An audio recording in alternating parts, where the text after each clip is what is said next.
Cette journée du 13 septembre 2024 se veut historique pour le Cameroun. C'est l'effet qu'impose la cérémonie de remise du permis d'exploitation de la bauxite de Mini Martap à l'entreprise adjudicataire Camalco. La cérémonie qui se déroule au cabinet du ministre par intérim des Mines, de l'Industrie et du Développement technologique, professeur Foukalissou Diontri, met en évidence l'instruction du chef de l'État Paul Biya à travers le décret numéro 2024/382 du 2 septembre 2024 portant institution d'un permis d'exploitation valable pour bauxite, suivi de son haut accord pour le démarrage effectif du projet d'exploitation des mines sus-évoquées pour un projet qui avoisine 5 millions de dollars.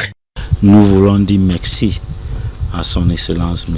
Paul Biya, président de la République, pour l'attention particulière qu'il a apportée à ce dossier, vu qu'il y a seulement quelques semaines qu'on a signé la convention minière et aujourd'hui, on a les permis d'exploitation. Le projet va connaître la pose de sa première pierre dans les tout prochains mois avec une spécificité sur le recrutement d'une main-d'œuvre locale. Je peux vous annoncer déjà que la pose de la première pierre des composants miniers aura lieu en 2025 et on a constaté avec la suite que quelques centaines de jeunes vont être recrutés.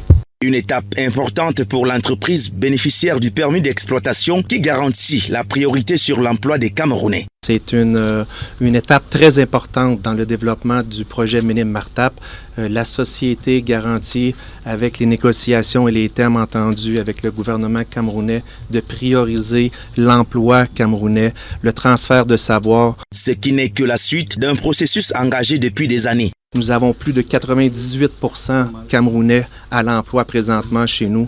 Donc, nous sommes extrêmement fiers. Donc, ça va dans les engagements de la société de créer une valeur pour toutes les populations riveraines, mais aussi pour l'ensemble du peuple camerounais.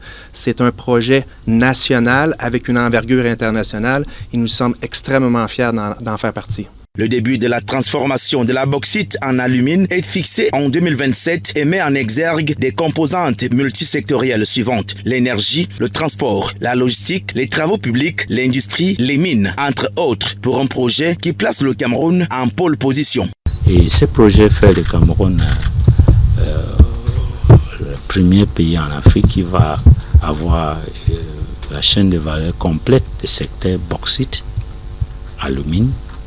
aluminium et récemment, il y a quelques semaines, on a signé avec Proalu aluminium en produit fini. Un processus qui répond aux attentes et exigences du nouveau code minier.